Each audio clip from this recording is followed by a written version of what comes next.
¿Qué tal? Buenas tardes. Vamos a dar continuación al tema que empezamos la semana pasada, abordando un poco lo que es la parte de las estructuras organizacionales. Ya veíamos la semana pasada, pues lo que es una organización, algunas de sus características fundamentales, las condiciones para su formación y sobre todo pues la función que cumplen ellas dentro de la sociedad. En esta ocasión vamos a revisar pues un poco lo que se trata de la estructura, cómo están hechas al interior, por así decirlo, el esqueleto, lo que les da un sustento a cualquier tipo de organización, independientemente de que sea lo que producen o lo que proporcionan, ya sea un bien, un servicio o ambos. Como habíamos dicho la semana pasada, una organización puede prestar tanto un servicio como también producir un bien. Bueno, esto en su conjunto recibe el nombre de estructura organizacional, repito, es inherente prácticamente a cualquier organización. Primero que nada, tenemos que definir justamente el término de estructura. Cuando pensamos en una estructura, en una estructura, por ejemplo, de un edificio, pues justamente a lo mejor en lo primero que nos viene a la memoria o lo que nos salta a la imaginación sería pues los cimientos, lo que son pues sí, lo que es la parte cuando se va construyendo, los cimientos, la estructura metálica que la compone, hablando de un edificio, por ejemplo, lo que son las paredes, eh, marcos, etcétera, ¿no? Finalmente, ese es el concepto de estructura, aunque ya en el término o en el sentido organizacional, tendríamos que decir que estas estructuras, su finalidad principal, aparte de dar soporte a la organización, claro está, va a ser básicamente decidir, definir, establecer correctamente y adecuadamente y obviamente también socializado por las personas o socializado por la misma empresa a sus colaboradores en cuanto a cómo se divide el trabajo dentro de la organización, cómo se agrupan los diferentes grupos que laboran dentro de una misma empresa en este caso, y algo muy importante, la cuestión de la coordinación. ¿Qué es esto de la coordinación? Pues justamente cómo se van a establecer las jerarquías, que por cierto, pues siempre tiene que haberlas. Las jerarquías siempre tiene que haber un jefe de área, un jefe de departamento, y eso lo vamos a explicar en un momento más, porque es importante esta parte. Ahora, esta definición de estructura, pues lógicamente tiene que ver con todas estas actividades de división, agrupación y coordinación para que finalmente la organización pueda subsistir y sea lo suficientemente estable para garantizar lo que es la actividad productiva que haga la organización. Por lo tanto, repito, esto es inherente a todas y cada una de las organizaciones que existen.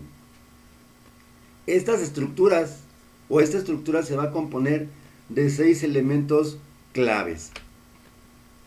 El primero lo vamos a llamar especialización o división del trabajo. Es lo mismo en algunos autores, como Chavenato, viene el término especialización, en otros autores como Robbins puede ser que venga como división del trabajo. A fin de cuentas, los dos conceptos tienen que ver exactamente con lo mismo y no es otra cosa más que establecer el grado con el que las tareas se van a dividir en subtareas para que sean realizadas dentro de la organización.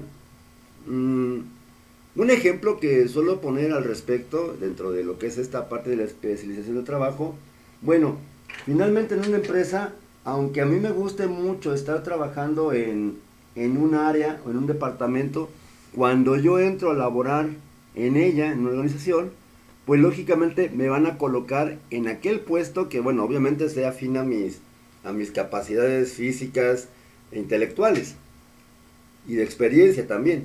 Pero en esencia me van a, pues prácticamente me van a acomodar ellos, yo no decido. Ahora,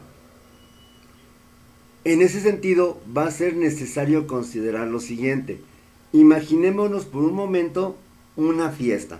Bueno, ahorita que vienen las fiestas ya de fin de cursos de, pues de niños de primaria, de secundaria, Pues obviamente puede ser que se haga algún tipo de festejo, convivencia, pues obviamente no sería como antes de la pandemia, pero bueno, finalmente se puede hacer. ¿Qué pasaría si, por ejemplo, haciendo esa famosa fiesta de graduación, ¿sí? A lo mejor de repente el grupo se organiza, el grupo dice, ok, el grupo sería la organización. Vamos diciendo, vamos a hacer una fiesta, y ok, así queda abierto completamente. Una fiesta de traje, que es muy común, sobre todo. Como nadie dijo qué va a traer quién, o no se repartieron lógicamente las diferentes cosas que tienen que traerse para la dichosa fiesta, puede ser que el día de la fiesta, una de dos, falten cosas que obviamente no trajeron todos, o que haya de una sola cosa, no sé, tostadas, vasos, el refresco, la comida. Puede ser que haya mucho de eso, pero no haya otras insumos, otros pues cosas que se llevan a una fiesta de este tipo. ¿Por qué pongo este ejemplo? Porque bueno, finalmente, si el organizador de esta fiesta no delega funciones, no reparte equitativamente el trabajo, pues cada quien va a llevar lo que quiera y pueda. Sí. Sería más fácil, obviamente, pues al principio de esta planeación, con esta pachanga de fin de cursos, pues a lo mejor, ok, a ver, fulanito va a traer tal cual cosa, merenganito va a traer tal o cual cosa, a lo mejor a sutanito le va a tocar traer los refrescos, los vasos, y así, hasta que se agoten todos los insumos necesarios. Si no se hace esto así, ¿qué es lo que va a pasar? Pues ya lo decíamos, ¿no? Va a haber, a lo mejor, sí va a haber carne a montones, o sea, va a haber mucha carne asada, por ejemplo, va a haber carne cruda, pero el problema es que está cruda. ¿Quién la va a asar? O más importante, ¿con qué la van a asar? ¿Sí?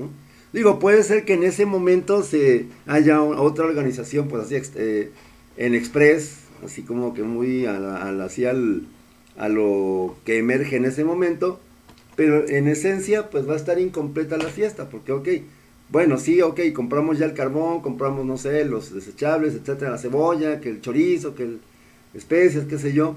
Bueno, sí, pero y no nada más nos faltó, no nos faltaba a lo mejor carbón para cocinar la carne, a lo mejor faltaban tortillas, faltaban refrescos, etcétera. Por eso es importante que haya una especialización, que en este caso la podemos entender como que cada quien sepa, en el ejemplo, qué debe de traer. Y ya la organización, qué va a hacer específicamente. Va a ser muy importante que exista justamente esta idea de la especialización. De hecho, en todas las empresas siempre se da un alto grado de especialización, sobre todo a lo mejor en lo que son puestos operativos. Ok, te contrato para ser operario de producción, te contrato para ser auxiliar administrativo, pero resulta que con el paso del tiempo el sujeto se va especializando solamente en esa área, va a agarrar experiencia, claro que sí, pero se va a especializar o sobre especializar, pues lamentablemente, en esa situación. ¿Esto es necesario hacerlo así? La respuesta es claro que sí, ¿sí? Porque, repito, si se deja abierto a que cada quien haga lo que quiere o lo que sepa o lo que pueda hacer, sin considerar las necesidades de la empresa, de la organización, pues lógicamente esto puede dar lugar a una situación como la descrita, ¿no? Si cada quien haga lo que quiera. Algo así, por ejemplo, si tenemos una fábrica ensambladora de vehículos, bueno, que es un proceso automatizado, a lo mejor no todos van a querer poner llantas, porque a lo mejor es lo que saben hacer. ¿Y lo demás? ¿Quién va a armar chasis? ¿Quién va a colocar carrocería? ¿Quién va a soldar puertas? ¿Quién va a montar motor? Etcétera, etcétera. Entonces, si nada más tengo un montón de gente que ponga llantas, pues van a sobrar manos incluso, ¿sí? Entonces, por eso es necesario tener siempre esta idea, esta característica de la especialización. La esencia, dice aquí el texto en la diapositiva, que es que es en lugar de que una persona realice todo el trabajo. Ahora, el trabajador siempre, siempre va a estar especializado en esta área. Y bueno, qué mejor ejemplo que una línea de producción donde cada persona que está en esta ilustración pues desempeña una tarea que va a tener que retomar la siguiente persona. El problema de esto es que puede ser que una persona se sobreespecialice en solamente una situación, como por ejemplo oprimir un botón para que caiga, no sé, una cuchilla, una prensa o producto. Y nada más va a hacer eso durante todo su turno laboral. Esa sería una desventaja, por ejemplo. Ahora, hablando de, por ejemplo, perfiles profesionales, perfiles ya de experiencia académica, pues justamente resulta que sería más fácil para un generalista, o sea, un egresado de una licenciatura, por ejemplo, en psicología, digamos, aprender los procesos que se dan dentro de la empresa para finalmente poder buscar de dónde se especializa. Pero donde va a salir un poco contraproducente es a lo mejor un técnico especialista en tal o cual cosa.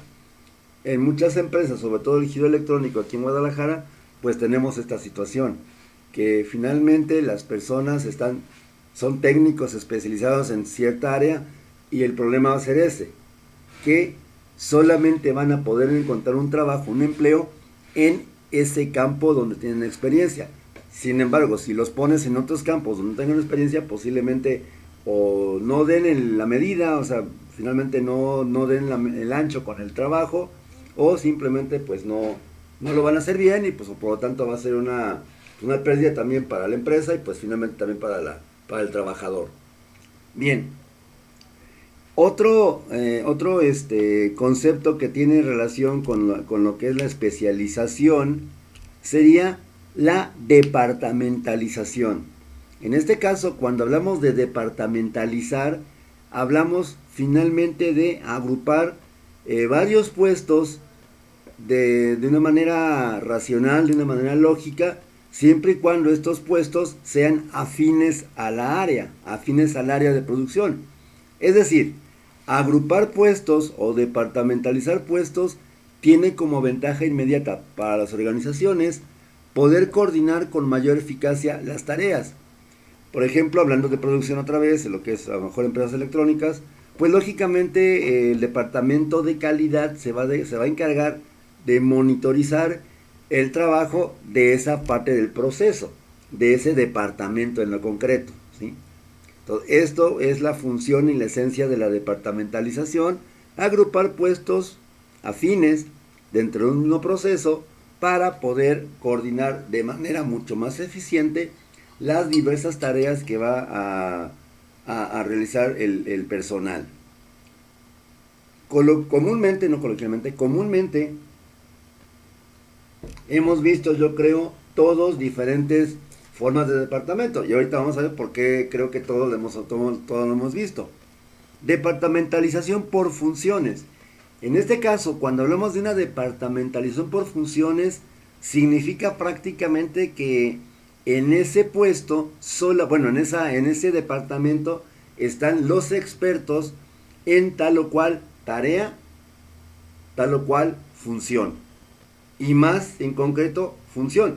Por ejemplo, funciones administrativas, como por ejemplo recursos humanos, nóminas, contabilidad, que en este caso, dentro de ese departamento de nóminas o de contabilidad, recursos humanos, pues están los especialistas que tienen que ver con esa área de actividad de la organización. Esa suele ser, perdón, esta suele ser la forma más común de departamentalizar por funciones realizadas dentro de un proceso de organización. Otra que también es bastante común y tal vez muy conocida por todos nosotros, sobre todo cuando vamos a una tienda de conveniencia, una tienda departamental, pues justamente la de productos. Llegamos a una tienda, la que ustedes quieran, la de Mamá Lucha, de repente la de la W, ¿sí? Para no decir marcas, porque no nos ganamos nada por decir marcas y al contrario después nos censuran el video. Bueno, cuando llegas tú a estas tiendas, a estas empresas enormes, estas tiendas de autoservicio, departamentales, pues ok, no llegas y así como que andas buscando por toda la tienda, no sé dónde están los jabones, ¿sí? Te vas al departamento de perfumería, ¿sí? Y ahí van a estar concentrados todos los, digamos, toda la mercancía que tenga justamente esta función de ser perfumería. Por ejemplo, jabones, shampoos, acondicionadores para el cabello, gel, etcétera, etcétera, gel fijador, etcétera, spray para el cabello, donde ahí vas a encontrar siempre esos productos y eso te hace mucho más eficiente tu compra. ¿Por qué? Porque si sabes a lo que vas a comprar, pierdes menos tiempo. Y de hecho, también de alguna manera, te permite escoger entre una amplia variedad de productos. También, dicho sea de paso, pues escogemos finalmente en función de nuestros bolsillos. ¿Qué significa esto? Pues a lo mejor el producto más barato, ¿sí? Esta sería la departamentalización por productos. Pueden ser lácteos, pueden ser productos cárnicos, bueno, carnes frías o congelados, el área de comidas, electrónica, electrodomésticos, ropa. Por ejemplo, el departamento de ropa está casi siempre, bueno, de hecho siempre, está por ejemplo damas, niñas, niños, bebés y caballeros. O sea, no vas a ir a buscar, no sé, de repente un par de pantalones de caballero al área de damas. O sea, va a haber pantalones, sí, pero para mujer, para dama. O no vas a buscar, por ejemplo, ropa interior para mujer adulta en el área de bebés. No va a estar. De hecho, pues en el área de bebés está justamente tanto la ropita del niño, estas mamelucos, portabebés, pañales, también mercancía pues que finalmente tiene que ver con el cuidado de los bebés. Esta es la departamentalización por producto. Ahora, por área geográfica también suele ser una forma de departamentalizar bastante común, sobre todo cuando se trata de una empresa enorme, un gran corporativo, que a lo mejor sería impensable poder controlar de una forma, ¿cómo decirlo?, centralizada, y ahorita más adelante vamos por qué esto de lo centralizado, sería más fácil coordinarla estando descentralizada, es decir, la casa central o la matriz, la sucursal matriz, más bien, la matriz se encuentra por ejemplo en Guadalajara, ¿sí? Pero a su vez tenemos otros lugares de la República, otras partes del interior del estado, donde tenemos justamente pues algunas también sucursales de esta empresa. En ese sentido, departamentalizar por área geográfica pues permite hacer más fácil y atender más eficientemente a las personas, a los clientes, a los consumidores o usuarios de una organización de una manera más inmediata y más rápida. Un ejemplo de esto podría ser, a lo mejor, si alguien recuerda, tal vez hace pues algunos años antes de que existiera la telefonía celular satelital, pues de repente comprabas tu tarjeta de recarga en las tiendas, todavía los venden de hecho, pero esas tarjetas venían marcadas por regiones. Esas regiones era justamente una forma de departamentalizar por área geográfica. Creo que aquí era región 4, pero si no falla la memoria, creo que era región 4. O región occidente, pues para no gerrarle, no cometer errores, era región occidente. De tal manera que tú tenías que comprar tu tarjeta para recargar tu teléfono, tenías que colocarla aquí. Porque si lo hacías en un área geográfica diferente a la tuya, obviamente la tarjeta no entraba, ¿sí?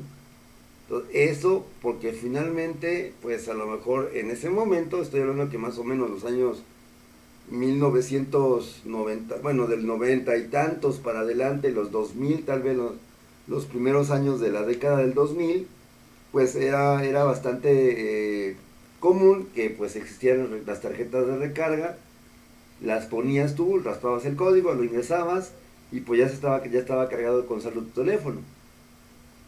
Cuando aún no existía la tecnología como ahorita, que prácticamente en cualquier lugar de la República donde quieras poner una recarga a tu teléfono celular, pues lógicamente puedas hacerlo sin tener en consideración que pertenezcas o no pertenezcas a cierta área geográfica.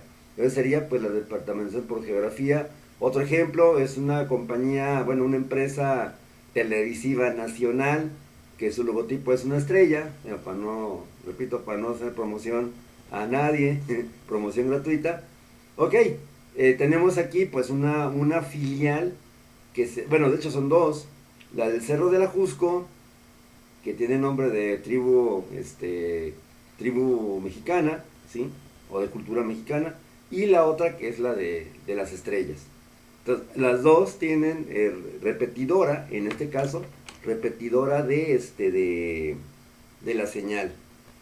Obviamente, pues la repetidora también crea contenidos propios, no nada más se encarga de repetir o retransmitir la señal que viene desde el centro. Entonces, en ese sentido, entonces tenemos también otra forma de departamentalizar, que es el área geográfica.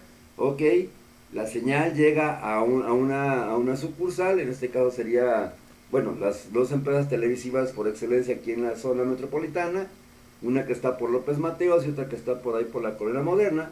Pues cada una tiene sus propios contenidos y se encarga de retransmitir la señal que viene desde México, desde la Ciudad de México, donde están, en este caso, las sedes centrales de estas dos empresas televisoras.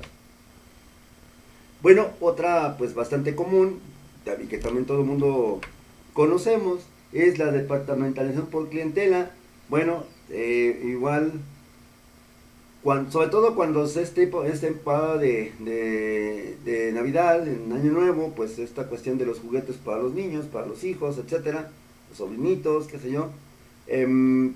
Por ejemplo, vas a las tiendas de juguetes del centro histórico ya en Guadalajara y pues de repente te ofrecen, no sé, dos precios, mayoreo y menudeo.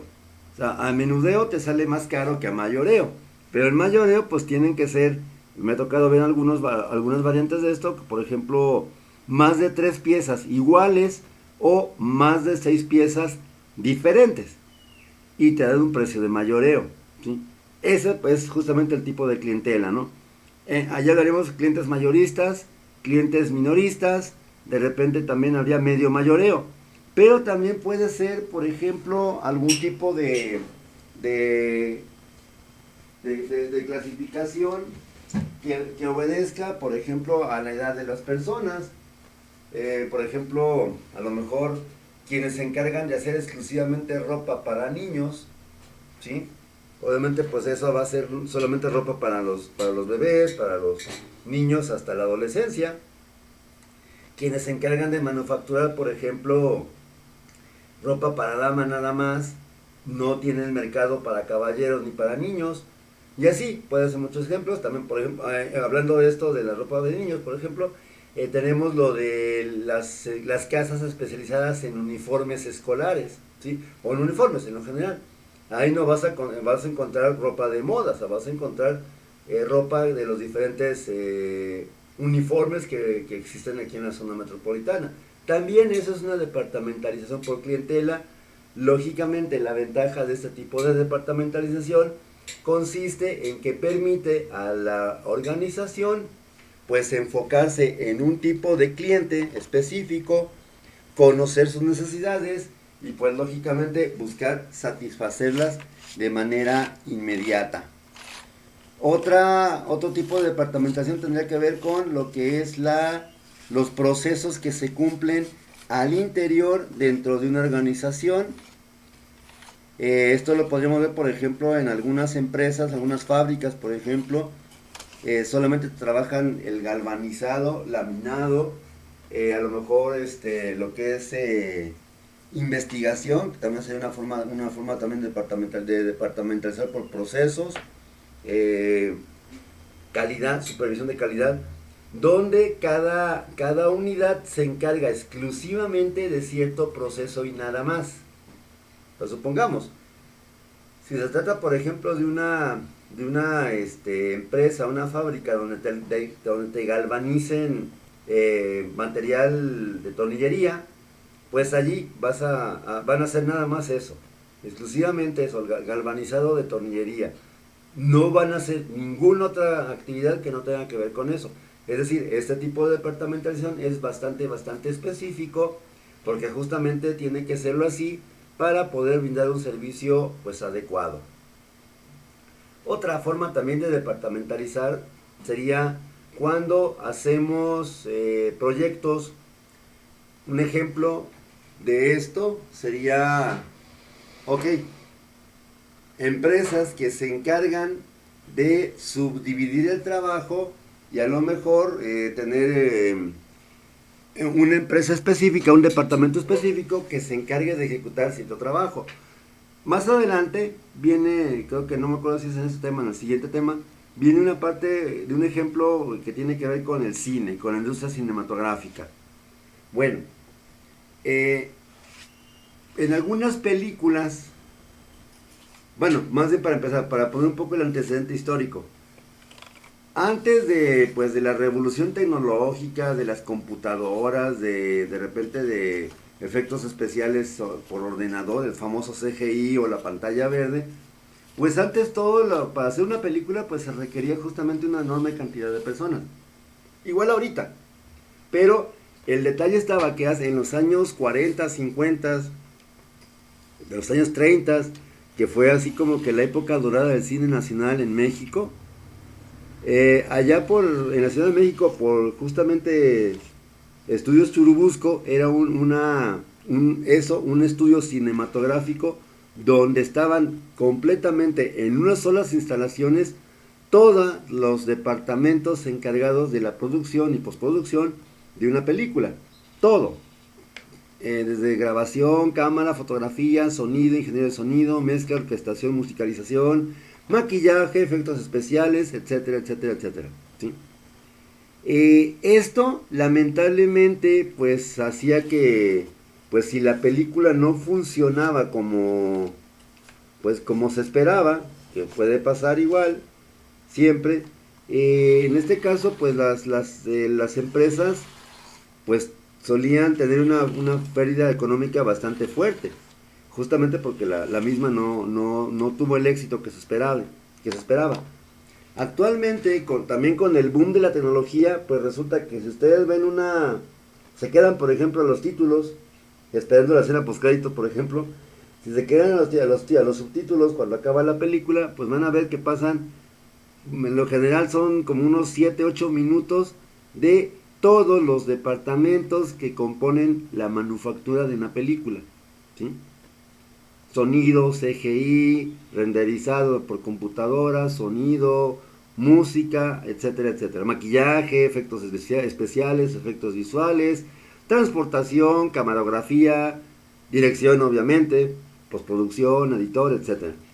Esto ha permitido que, por ejemplo, un producto como una película se pueda armar desde diferentes sedes físicas y ese proceso, esa actividad que hace cada estudio que está subcontratado por las compañías cinematográficas, pues sería justamente una forma de departamentalizar por proyectos.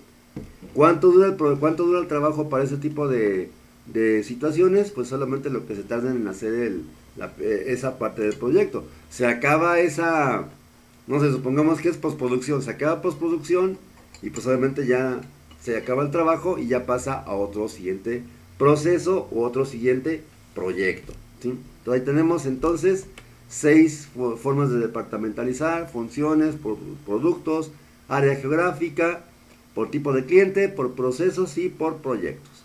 Bien, pasamos ahora a revisar lo que es otro concepto no menos importante, que tiene que ver justamente con la parte de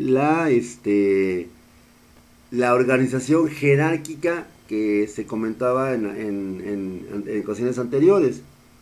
Cuando hablamos, por ejemplo, de organizaciones de jerarquía, pues lógicamente entendemos que dentro de las empresas siempre va a haber justamente alguien que tenga el mando, ¿sí?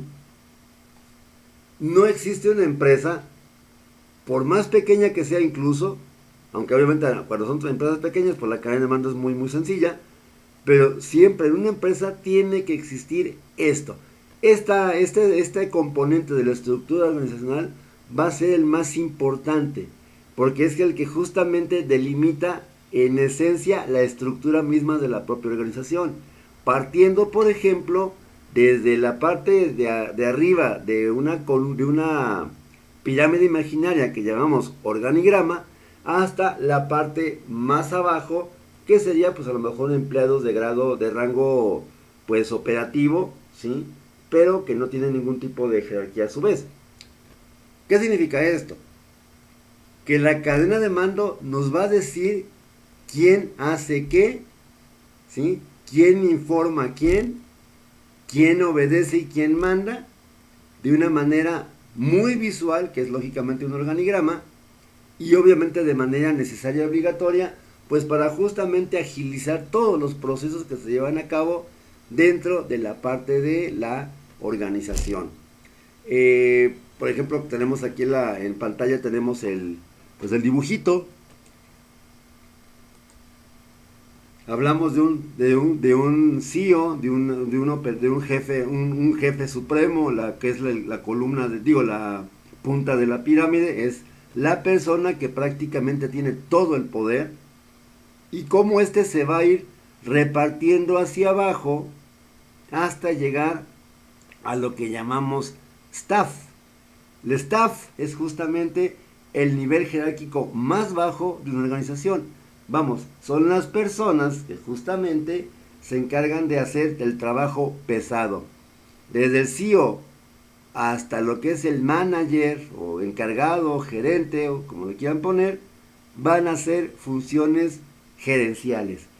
El staff puede cumplir funciones, ¿cómo decirlo? Funciones administrativas, pero no gerenciales, y o también puede desempeñar papeles que tengan que ver con actividades sí importantes para la empresa, pero que generalmente son trabajos físicos, trabajos que no requieren una preparación pues muy alta, por cierto, ¿sí?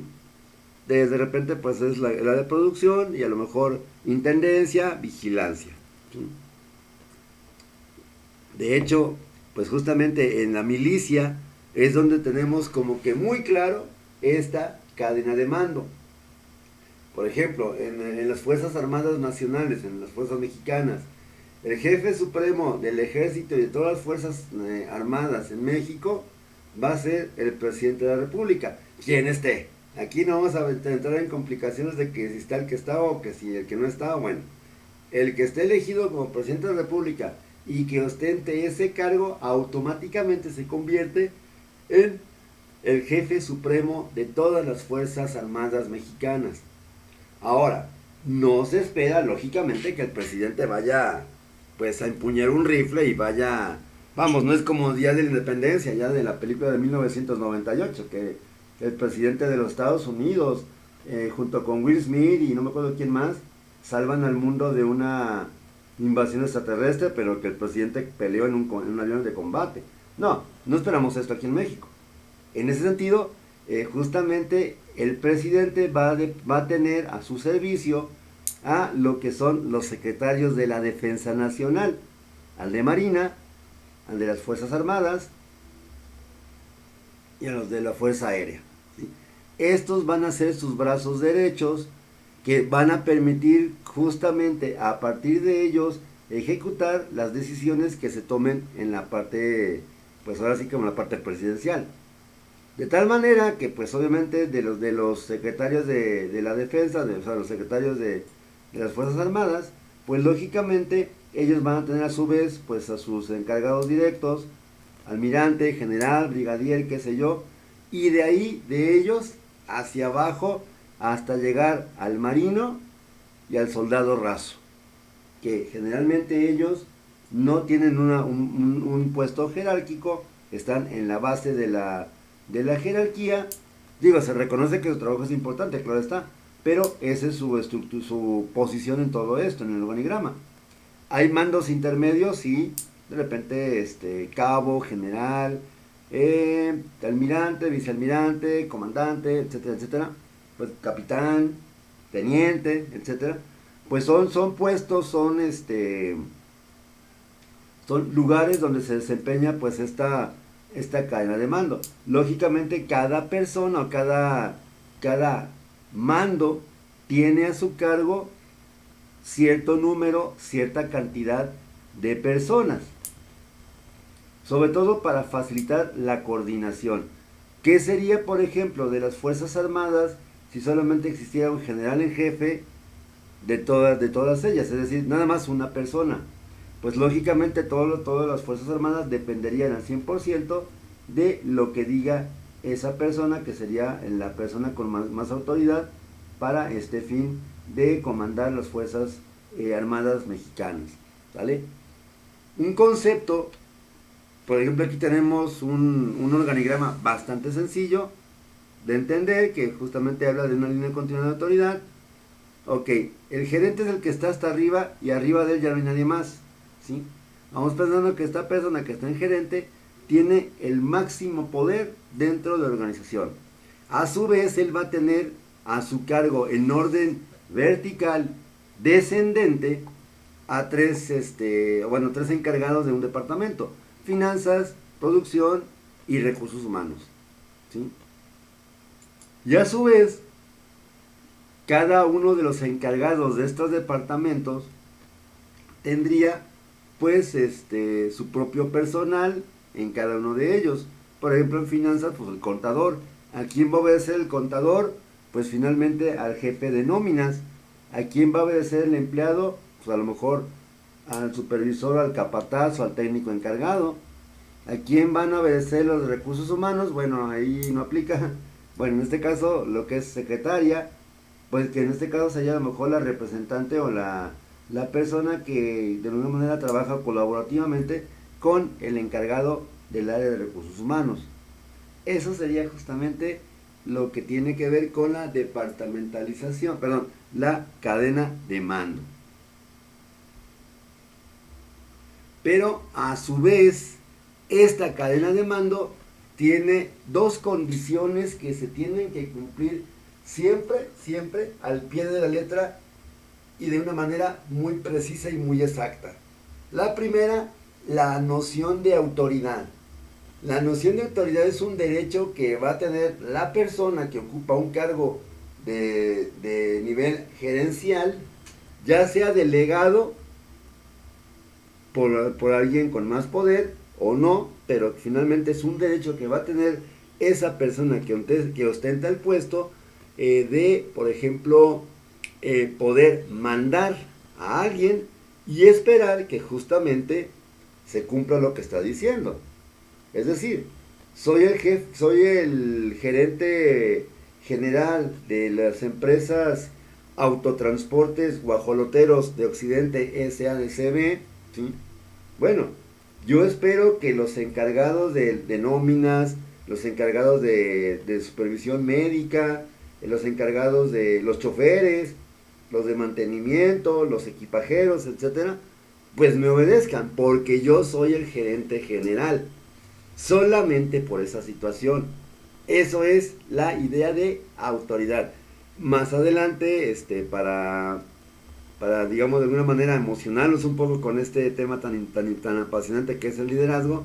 Cuando vemos el liderazgo, pues vemos que justamente esta persona que tiene la mayor autoridad en la organización, pues cómo es que lo delega, cómo es que llega pues a tener ese semejante poder. Pero ahorita lo que quiero que quede claro es a qué se refiere la idea de autoridad. También el otro componente de la cadena de mando es algo que se conoce como principio de unidad de mando. Bueno, yo creo que todos hemos escuchado en las empresas, en las escuelas incluso, o en la familia también, ¿por qué no? Que por ejemplo una persona no sabe a quién obedecer, ¿sí? Vamos pensando por ejemplo en una familia, ¿sí? Mamá dice una cosa y papá dice otra cosa. Allí no hay principio de unidad de mando. Este principio de unidad de mando es muy sencillo de entender. Solamente se tiene un superior ante el cual debe serse responsable. Es decir, solamente alguien me puede mandar, nadie más. Solamente voy a obedecer a una sola persona y nada más a ella. Lamentablemente, una de las quejas recurrentes de personas que trabajamos en una organización es la siguiente, es que todo mundo se siente jefe, ¿sí?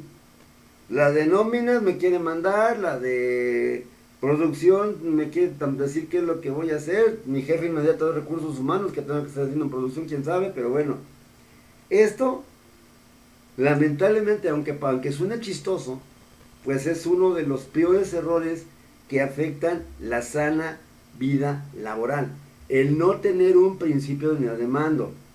Ahora, como seguramente ya han conocido en fechas recientes, pues se le está dando mucha divulgación a la famosa norma 035 de la Secretaría de Trabajo y Previsión Social, que tiene que ver con lo que es riesgos psicosociales en el trabajo. Pues justamente resulta que uno de ellos es la percepción o la ausencia de una figura de mando. Es decir, el hecho de que yo sea gerente no vas a, digamos, hacerme automáticamente el más apto para ejercer la gerencia. Pero, en ese sentido, pues tiene que haber como una persona que pues conozca el puesto, que asuma consecuencias y que pueda tomar decisiones en función pues también de su propia experiencia como empleado. Ahora, esta unidad de mando pues finalmente va a servir en el caso de los empleados como una garantía de continuidad y de estabilidad en el trabajo. Si yo sé quién me manda a mí, a quién le debo de obedecer, si yo sé qué esperar de mi jefe, le pregunto a mi jefe, oiga, patroncito, ¿cómo se hace esto? Si no tengo a quien me responda, pues obviamente eso me va a generar estrés, eso me va a generar pues una situación de incomodidad, que es un riesgo psicosocial actualmente. Por eso la importancia de contar con ese principio de unidad de mando. En una empresa donde no queda claro quién manda a quién, ya de entrada es un entorno laboral poco recomendado. Porque no hay estabilidad, no hay claridad, puede haber fuga de información, se pierde la efectividad y pues lamentablemente a veces también se incrementan los costos, ¿vale? Ese sería el tercer componente de todo esto. Relacionado con la unidad de mando y con la autoridad, pues tenemos otro concepto que se llama tramo de control. ¿Qué es un tramo? Pues un fragmento de control. Vamos a ver. Piense en su escuela de donde usted egresó. ¿Sí? Si es una escuela que solamente tiene o sea, que es sucursal, o sea, que no tiene sucursales, vaya, que es una casa matriz, una universidad de un solo plantel, órale, no hay ningún problema. Pero sabemos perfectamente que hay muchas universidades privadas, perdón, que a lo mejor tienen varios campus, pues varias sucursales, por así llamarlas, ¿no? Para el rector general, a mayor número de empleados o mayor número de sucursales, va a ser una labor prácticamente imposible de realizar sin necesidad de meter auxiliares, ok. Yo puedo coordinar fácilmente a lo mejor a 5 personas, pero mi plantilla laboral de maestros es más, ¿sí? Entonces voy a tener que contratar justamente a más personas que puedan finalmente, ¿cómo decirlo? Ayudarme a la coordinación. Es decir, pasaría de un modelo que se llama, un diseño de organización y que se llama lineal, a uno burocratizado, donde por definición, pues puede ser que haya una organización del trabajo en departamentos, en funciones, y obviamente va a haber una persona que se encargue solamente de ciertas tareas, otra de otra, y así sucesivamente. Ahora, el tramo de control pues se refiere a justamente cuántas personas yo como gerente puedo dirigir de manera eficaz y de manera eficiente. Decía, a mayor tamaño de la organización, pues lógicamente va a ser mayor la necesidad de tener muchos niveles. A menor tamaño, pues no, incluso hasta a lo mejor no se justificaría. Digo, por ejemplo, si es una tienda, una empresa mediana, una microempresa tal vez, a lo mucho una matriz, no hay sucursales, bueno, sería hasta cierto punto pues ilógico, irracional contratar a una persona que sea capataz o supervisor o subgerente. Digo, si son 15 personas, fácilmente yo las puedo coordinar, sin mucho esfuerzo. Pero si por ejemplo resulta que son 200 o 500, ah caray, pues yo podría coordinar eficazmente a 15 personas, pero a las otras 485 no lo podría hacer.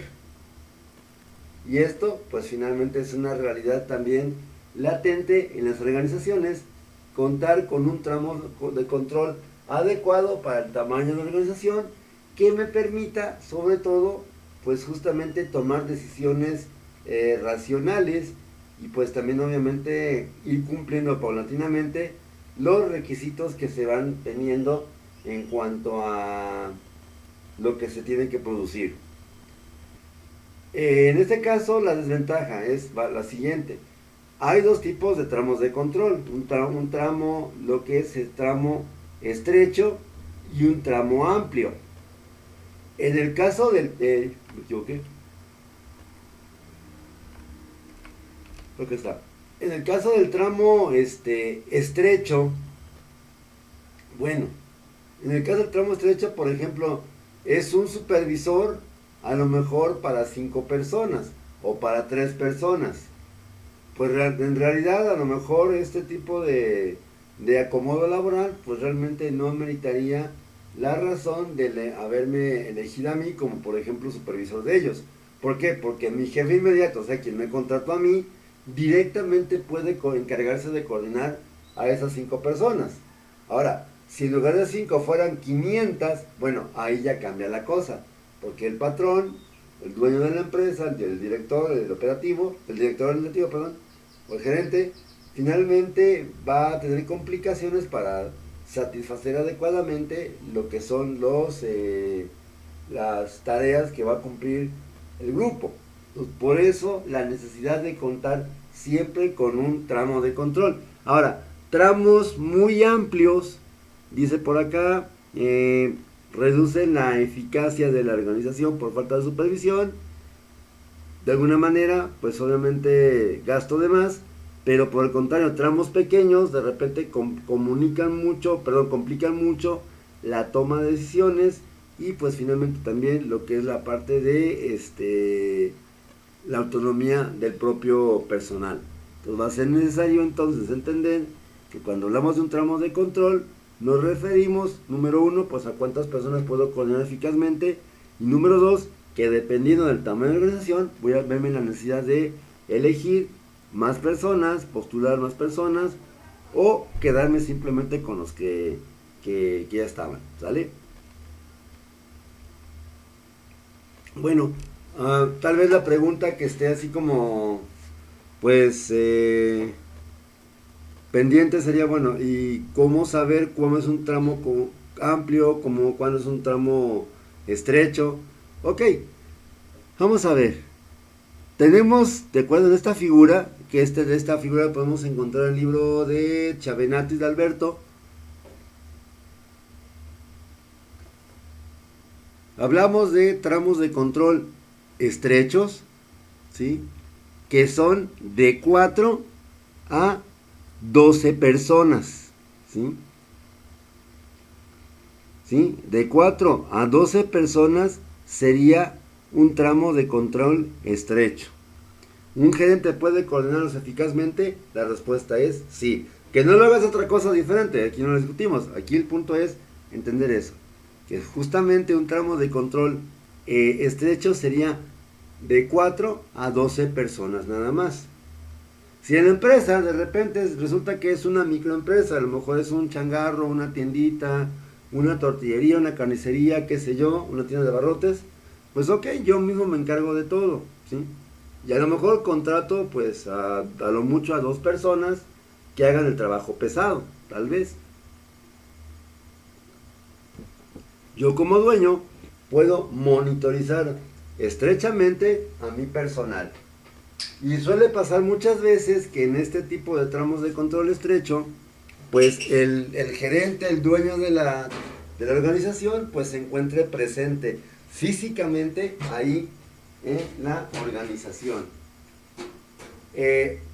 Ahora, de 12 personas hasta 23 sería un tramo amplio, ¿sí? Y en este caso, un tramo amplio ya implicaría, como vemos en el dibujo, pues a lo mejor la posibilidad de contratar a uno o a dos personas, dependiendo del trabajo, pues, y del presupuesto también finalmente, ya pues ya sería la necesidad de contratar a más personas que me apoyen a mí como gerente, como dueño, para hacer las actividades, ¿sí? Y un tercer tramo de control, el muy amplio, es 25 para arriba. 25 para arriba en una empresa ya tendría que yo colocar ciertas jerarquías, ya tendría yo que a lo mejor optar por contratar más personal que ayude justamente a realizar funciones administrativas de manera adecuada, ¿sale? De hecho, dentro de esto, del tramo de control, tenemos que decir lo siguiente: tramos de control estrecho, o sea, pequeños, lamentablemente existe presión muchas veces por parte del director, del ejecutivo, del encargado, del dueño tal vez. ¿Por qué? Porque a lo mejor él quiere resultados y los quiere ya automáticamente, ¿sí? Pero el detalle está que los trabajadores que trabajen con obviamente las personas de dirección, pues lógicamente van a sentirse presionadas, tal vez intimidadas, tal vez así como incluso acosadas, incluso no en el término tal cual de la palabra, se van a ver acosadas por el jefe, porque se van a sentir amenazadas.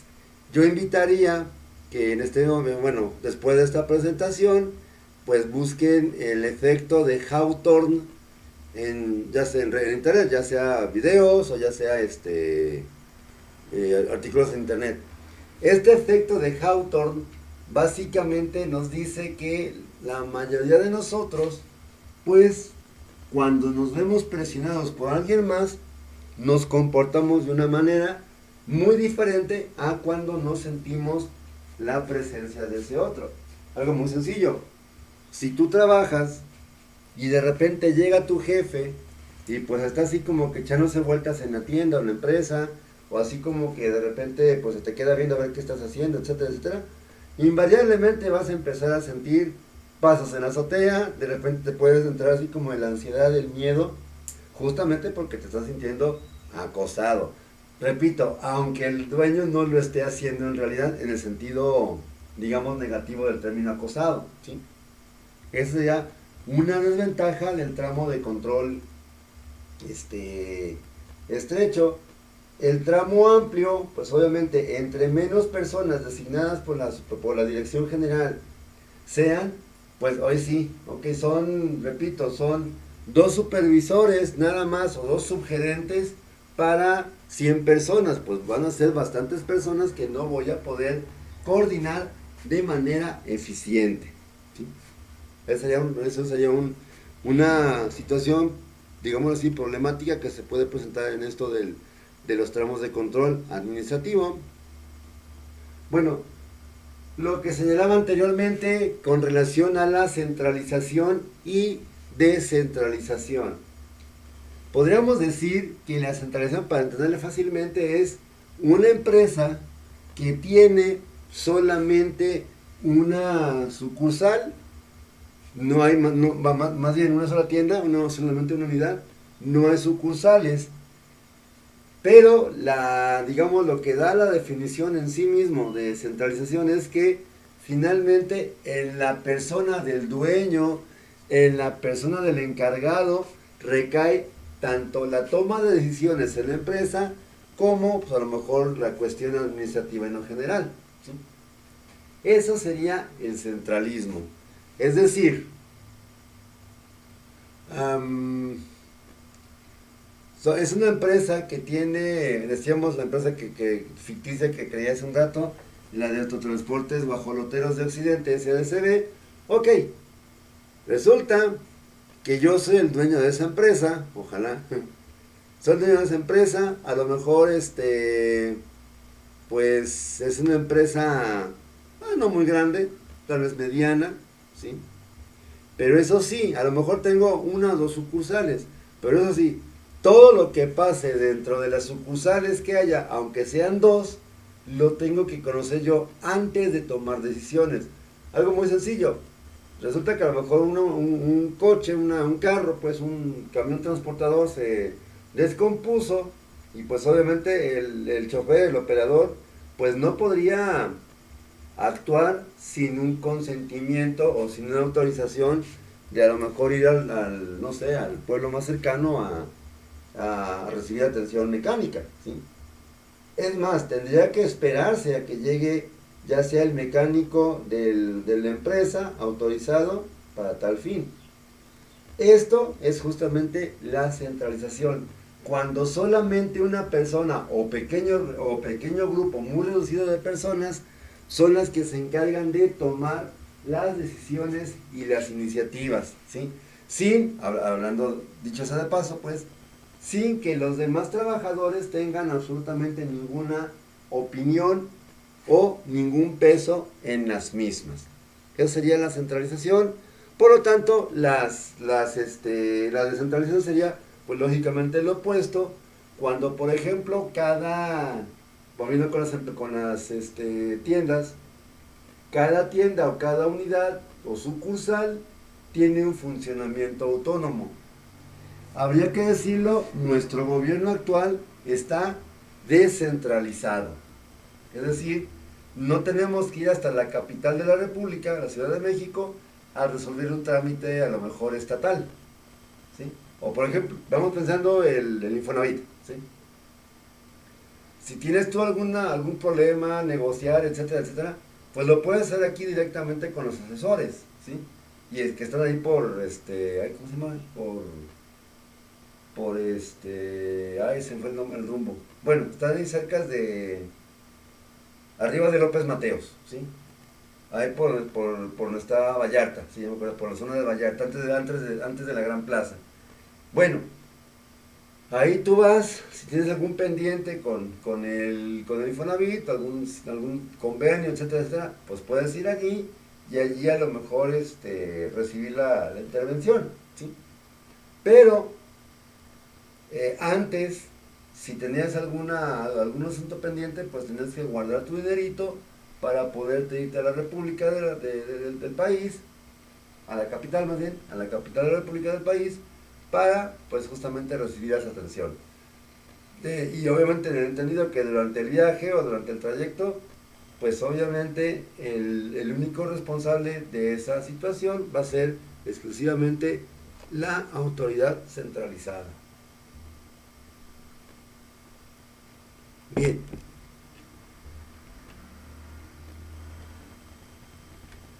Bueno, hablaríamos, por ejemplo aquí, la centralización en este pequeño dibujito, pues es una sola persona la que toma las decisiones y la autoridad recae sobre ella. Acá tenemos la descentralización, pues la autoridad y la responsabilidad están compartidos o repartidos por los integrantes de la organización. Que dicho sea de paso, que me consideren dentro de la toma de decisiones no me autoriza automáticamente a que vayan a hacer lo que yo diga, pero simplemente me están dando como un recurso adicional, ¿sale? Bueno, tenemos la formalización, que también es un aspecto que se contempla en esta legislación que comento, la 035 de la Secretaría de Trabajo y Previsión Social. Ok, yo creo que todo el mundo quisiera llegar a su casa o a su empresa y encontrar todo en su lugar, como hay un dicho por ahí muy común, un lugar para las cosas y una cosa en su lugar, o cada cosa en su lugar. Bueno, pues esto no es solamente ya algo deseable, ahora a partir de esta normativa de la 035 va a ser una obligación por parte de las empresas mexicanas de justamente tener formalizados todos los procesos que ocurren dentro de la organización, desde lo que es las áreas de operativas, ¿sí?, hasta las áreas gerenciales de máximo orden o de máxima jerarquía. Sobre todo porque esto va a facilitar justamente que el trabajador se pueda adaptar lo más rápido que se pueda a esas condiciones que van a regir a partir de ese momento su actividad laboral. La estandarización sobre todo se va a encargar de eliminar posibilidad de que los empleados se comporten de forma alternativa, que suele ser esto una fuente de error muy grande en las empresas. Y a lo mejor se está probando algún tipo de equipo, algún tipo de proceso, y no está, a lo mejor la persona no tiene la suficiente capacidad para desempeñar tal o cual función, pues obviamente lo va a hacer de una manera errónea, de una manera equivocada. O la otra va a ser que él va a obrar, él o ella va a obrar en función de lo que crea necesario. Esto algunas veces es positivo, habría que decirlo con claridad, pero la mayoría de las veces las empresas no permiten mucho esa espontaneidad de la que algunos trabajadores pues hacen gala. Entonces por eso va a ser necesario que para evitar justamente esa ambigüedad, pues lógicamente las empresas conozcan justamente todo lo que tiene que ver con el ocupante de un puesto, sus tareas, actividades, funciones, rutinas, etcétera, ¿sí? Bueno, con esto terminamos. Bueno, aquí un ejemplo de estandarización, formalización. Pues lógicamente cada persona de estas representa un puesto jerárquico. Pues a lo mejor el cuate que está con el portafolio sería pues el director operativo, asistentes administrativos, vendedores, ejecutivos de venta, mensajería, etcétera, etcétera. Esa es, digamos, la parte importante de la formalización o estandarización, que cada persona ocupe un puesto que esté claramente definido, ¿sí? Bueno, un poco un humor de recursos humanos. Selecta empleada de medio tiempo que no sepa hacer nada, pero solamente que obedezca. Con eso es suficiente. Aunque parece burla o parece broma, de hecho es una broma pues, pero puede ser que sí sea cierto. Es decir, los perfiles laborales van evolucionando y se va pidiendo gente que a veces se dice lamentablemente, no te pago por pensar, te pago por actuar, o por hacer o por dejar de hacer. Y bueno, finalmente pues también vemos en ese sentido que algunas veces esta situación de, por ejemplo, saber de más, a veces para algunas personas la pueden argumentar como una forma de sobreponerse o de oponerse contra las prácticas que proporciona la empresa. Espero que este video pues haya sido de tu agrado. Nos estaríamos viendo en unos cuantos días más, justamente para continuar con ese tema. Cualquier duda, cualquier sugerencia, comentario, pues directamente en la plataforma Classroom o por mensaje de teléfono, de celular. Soy el psicólogo Francisco Álvarez Jiménez. Es un placer estar contigo y nos vemos en otra próxima emisión. Gracias, hasta luego y cuídate mucho.